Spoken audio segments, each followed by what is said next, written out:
Esta charla se va a referir a una experiencia que tuve en 1986-1987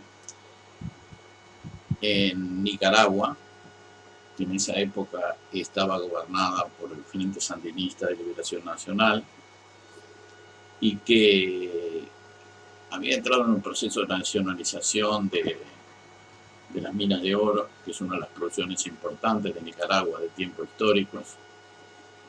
Y entre los proyectos que yo tenía en Nicaragua, que había desarrollado en Nicaragua, formando parte de las estrategias del International Development Research Center, IDRC de Canadá, era, bueno, apoyar el desarrollo económico del país y sobre todo con el tema de la gestión del agua, de la gestión de los acuíferos y aprovisionamiento de agua para la ciudad de Managua y otras ciudades del país. Pero apareció la oportunidad de colaborar en la explotación del oro, de las minas de oro que habían sido recientemente nacionalizadas. Las minas de oro de Nicaragua son sobre todo cuatro, eran cuatro y siguen siendo.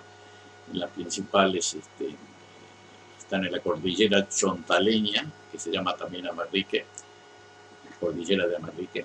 Está que son Santo Domingo y La Libertad. Y luego dos minas que se encuentran más cerca del Caribe, cerca de la llanura, donde termina la sierra, al pie de la sierra, que se llaman Bonanza y Ciuna.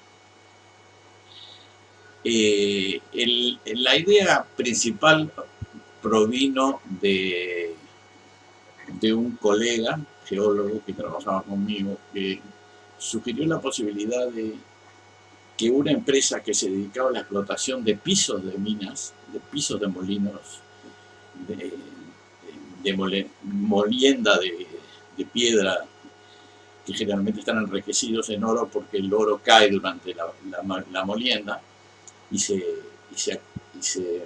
introducen las fisuras del piso de los molinos.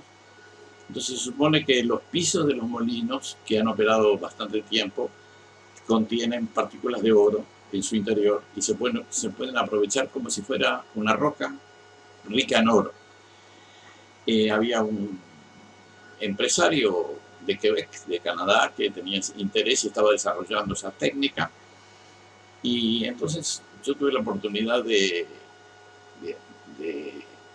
relacionarme con el director de INETER, que es una especie de ministerio, Instituto Nacional de Estudios Territoriales, en Nicaragua, que se llamaba Alejandro Rodríguez, que es compañero mío cuando estudiaba en Estrasburgo. Y a través de él logré establecer el contacto de poder visitar las minas y ver qué posibilidad había de explotar el piso de las minas para su beneficiación industrial.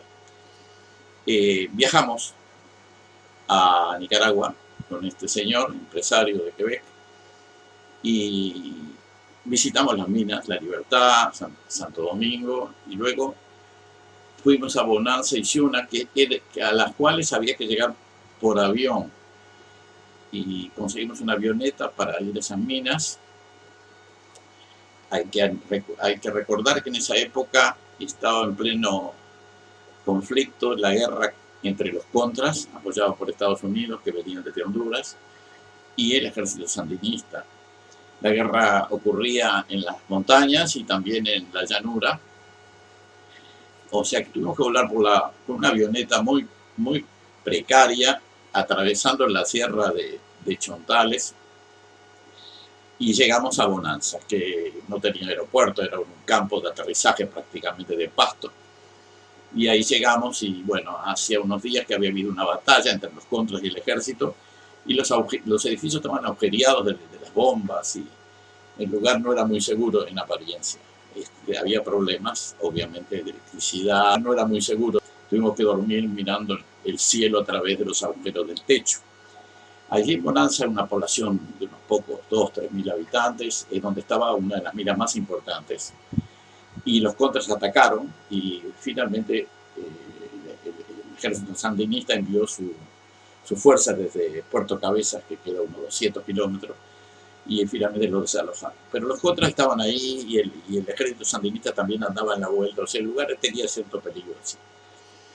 Estuvimos ahí un tiempito, ahí en Bonanza la población es muy heterogénea, pero hay una mezcla de misquitos, que son indígenas de la costa, de, de, de criollos, nicaragüenses, mestizos, y de población afro-nicaragüense que venía más bien de la zona de Bluefields y de la costa también, que muchos de ellos hablan inglés. O sea que ahí se hablaba el castellano, el inglés, el misquito.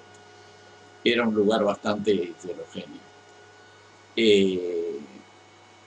Estuvimos ahí un tiempo y luego decidimos, bueno, tratábamos de irnos, pero no podíamos porque no tenía que venir el avión a buscarnos, una avioneta pequeña.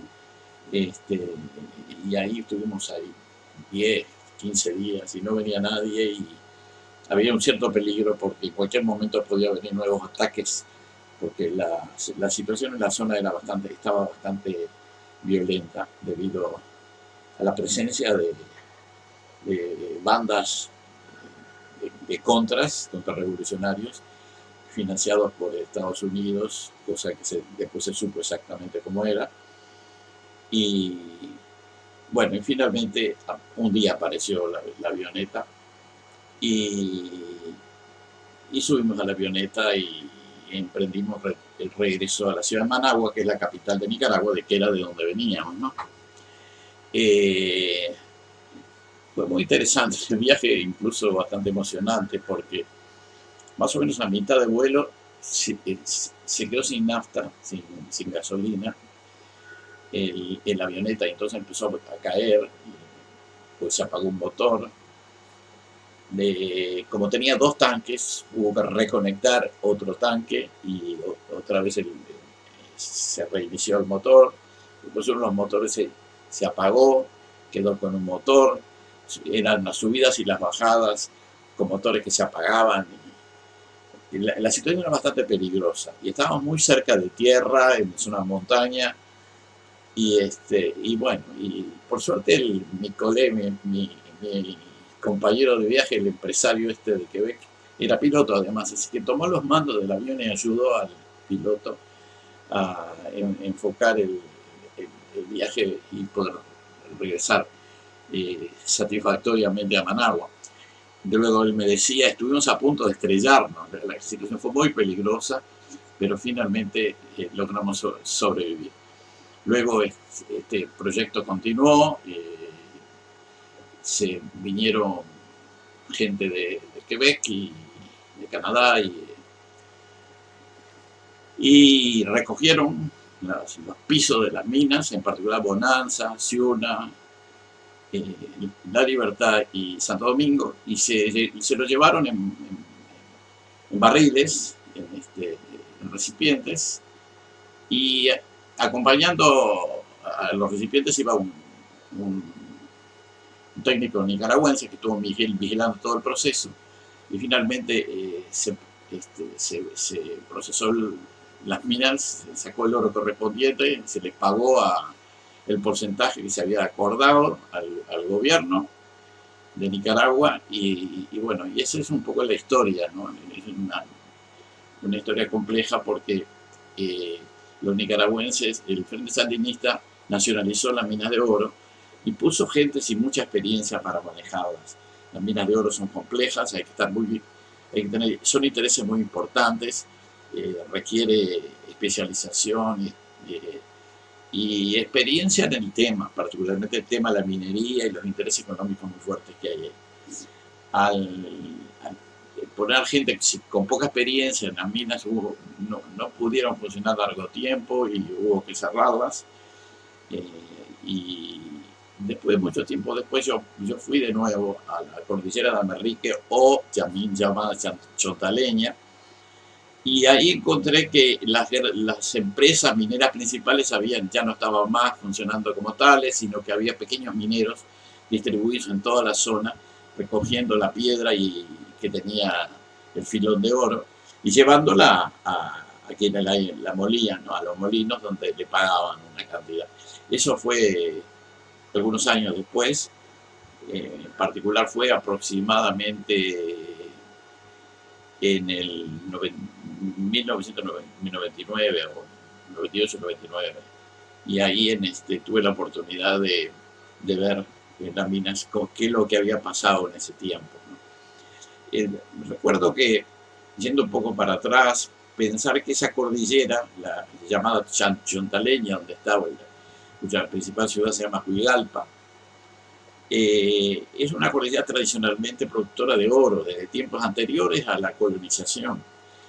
Incluso cuando llegaron los españoles, las expediciones españolas, en particular una expedición que hubo por el 1497-98, que fue financiada por el rey de España, que era el rey Fernando, pero fue bastante clandestina para que Colón, que era el que tenía supuestamente los derechos, no se enterara.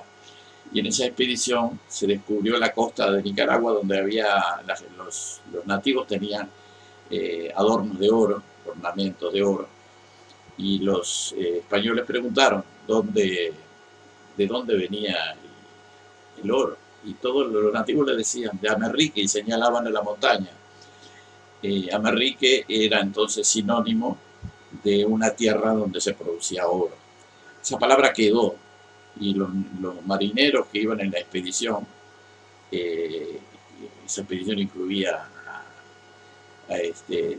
al propio Vespucio, según tengo entendido, pero de eso lo he desarrollado en un libro sobre el tema, pero eso no lo voy a tratar ahora en esta charla.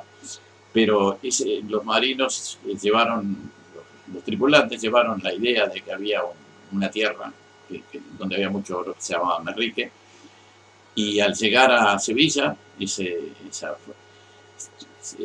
término se popularizó y la gente empezó a usar la palabra Amerrique referida a las nuevas tierras al continente nuevo que se había descubierto por parte de los españoles. Algún tiempo después, la palabra Amerrique fue asociada al nombre de un cartógrafo y navegante, pero sobre todo cartógrafo, geógrafo florentino, que se llamaba Vespucio de apellido, y Vespucci, y cuyo nombre era Albérico, pero que, como fue transformado en forma bastante pícara a Américo, para que se pareciera al nombre que se manejaba para el nuevo continente. No sé, que Albérico Vespucio se transformó en Américo Vespucio. Tal vez tuvo que ver en ese momento el secretario de Estado de la República Florentina, que era precisamente Nicolás Maquiavelo, pero no sabemos muy bien por qué. Pero de todas maneras, estamos hablando de una zona que es bastante importante, porque la cordillera esa casi seguramente es la que le dio el nombre a América, Amerrico o Amerrisque, que también se llama Chontaleña en Nicaragua, ¿no? Y que precisamente ahí está el oro y estas minas de oro que después se siguieron explotando y todavía se siguen explotando en menor grado, fueron el escenario donde ocurrió esta anécdota que les acabo de contar. Esta es una primera charla que espero que les sea interesante. De aquí en adelante voy a empezar a desarrollar charlas con mis experiencias en particular de trabajo en mi vida, que fueron en varias decenas de países, en todos los continentes, con excepción de Australia, pero estuve en todos los demás continentes, en unos 90, 80, 90 países con proyectos, etc. Algunas de esas anécdotas pueden ser de interés y las voy a compartir con ustedes. Bueno, hasta la próxima.